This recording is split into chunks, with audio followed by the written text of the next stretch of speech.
Assalamualaikum warahmatullahi wabarakatuh. Bagaimana kabar kalian hari ini? Semoga kita semua diberikan kesehatan dan semoga pandemi segera berakhir. Baiklah, hari ini bertemu lagi dengan saya Bu Riris dalam pelajaran Bahasa Indonesia. Pada pertemuan pagi hari ini, materi yang akan kita bahas sudah berbeda dengan materi yang kemarin. Apabila kita kemarin membahas tentang teks deskripsi, hari ini kita akan membahas tentang teks narasi. KD yang akan kita pelajari adalah 3.3, yaitu memahami unsur-unsur pembangun dari teks deskripsi, teks narasi yang didengar ataupun dibaca. Pertama, kita akan membahas tentang pengertian dari teks narasi. Teks narasi adalah teks yang berupa kisahan yang tersusun atas urutan-urutan cerita yang membentuk sebuah kronologi cerita.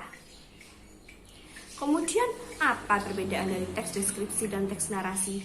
Apabila teks deskripsi kemarin adalah teks yang menggambarkan atau fokus pada penggambaran sebuah objek, sehingga kita serasa mengamati langsung objek tersebut.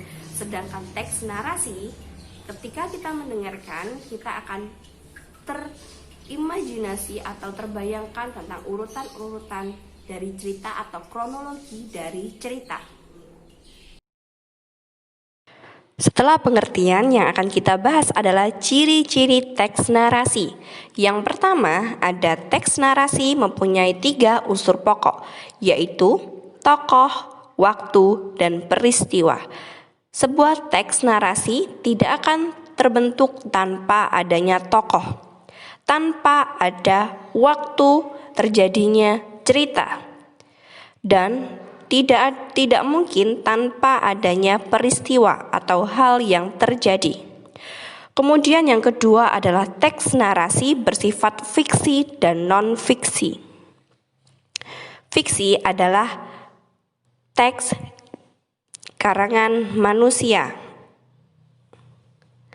atau yang tidak terjadi di dalam dunia nyata. Sedangkan non-fiksi adalah yang terjadi di dunia nyata. Jadi, teks narasi bisa merupakan karangan manusia dan bisa juga menjelaskan tentang cerita sejarah. Yang ketiga, teks narasi berisi cerita, kisah, peristiwa, dan kejadian. Yang keempat, teks narasi memiliki tujuan untuk memberikan informasi atau menciptakan pengalaman yang berkesan kepada pembaca atau pendengar. Selanjutnya, jenis dari teks narasi. Teks narasi terbagi menjadi 2 jenis.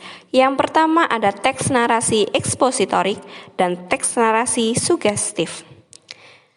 Kita bahas yang pertama, yaitu teks narasi ekspositorik. Teks narasi ekspositorik adalah teks narasi yang bertujuan untuk menyampaikan informasi mengenai kisah hidup seseorang ataupun sebuah peristiwa. Dalam teks narasi ekspositorik, penulis harus menuliskan suatu peristiwa berdasarkan data yang sebenarnya, tanpa dibumbui dengan kisah fiktif. Teks narasi ekspositorik biasanya mengangkat kisah hidup satu orang ataupun sebuah peristiwa sejarah. Teks narasi ekspositorik umumnya menggunakan bahasa yang logis, berdasarkan fakta dan bersifat objektif. Tentunya berdasarkan urutan-urutan peristiwa yang benar-benar terjadi. Yang kedua ada teks narasi sugestif. Teks narasi sugestif adalah teks narasi yang bertujuan untuk memberikan sugesti kepada pembaca. Sugesti adalah kata-kata yang mempengaruhi pembaca agar semakin percaya kepada apa yang disampaikan oleh penulis. Contoh teks narasi ekspositorik. Pertentangan pemuda dengan Soekarno-Hatta mengenai proklamasi kemerdekaan Indonesia. Setelah tersebar berita kekalahan Jepang atas sekutu pada tanggal 9 Agustus 1945, terjadi perbedaan pendapat antara golongan pemuda dan Soekarno-Hatta mengenai proklamasi kemerdekaan. Soekarno menginginkan agar proklamasi kemerdekaan harus tetap oleh PPKI, karena anggota badan ini berasal dari berbagai penjuru tanah air dan dianggap sudah mewakili seluruh rakyat Indonesia. Dengan ikutnya mereka, tercapailah simbol persatuan rakyat Indonesia. Sedangkan golongan pemuda yang dipelopori oleh Soekarni, Khairul Saleh, dan Adam Malik, serta Wikana berpendapat bahwa kemerdekaan adalah hak yang harus dicapai oleh jeripaya bangsa Indonesia sendiri dan tidak perlu tergantung, apalagi diberikan oleh orang lain.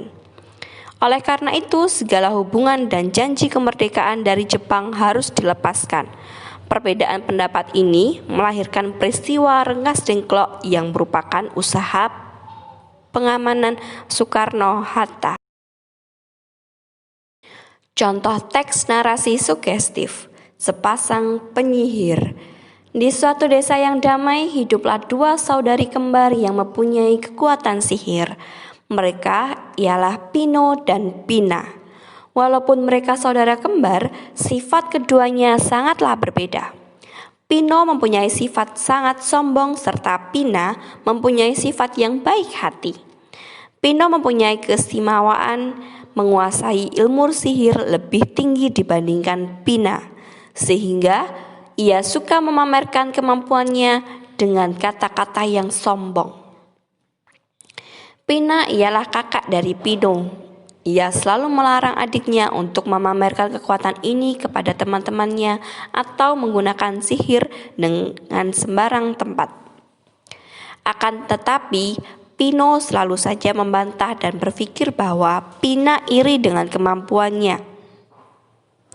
Sifatnya semakin lama semakin menjadi-jadi. Saat itu, diubahnya seluruh benda di sekitarnya menjadi batu, termasuk di dalamnya hewan ternak warisan keluarganya. Pina masih terus berusaha menasihati adik. Akan tetapi, ia tetap keras kepala dan angkuh, merasa bahwa dirinya paling kuat dan hebat di dunia. Ada satu benda yang belum diubahnya saat itu, yaitu cermin. Pino yang membaca mantra dengan niat merubah cermin tersebut menjadi batu, ternyata membalikan mantra yang tertuju kepada cermin karena dipantulkan oleh cermin itu menuju ke arah Pino. Pada akhirnya, Pino pun berubah menjadi batu. Dengan keadaan adiknya seperti itu, Pina bergegas memberitahukan guru sihir dan berharap bantuan guru sihir untuk membebaskan adiknya atas sihir yang diperbuatnya sendiri. Tetapi guru sihir tidak bisa membantu karena mantra itu bersifat abadi. Baiklah, sekian pembahasan kita hari ini. Semoga apa yang kita dapatkan hari ini membawa berkah dan ilmu yang bermanfaat di kemudian hari. Pertemuan selanjutnya kita akan membahas tentang unsur-unsur pembangun dari teks narasi, termasuk struktur dari teks narasi, kemudian unsur-unsur intrinsik dari teks narasi. Baiklah anak-anakku, saya tutup kegiatan pembelajaran kita hari ini. Wassalamualaikum warahmatullahi wabarakatuh.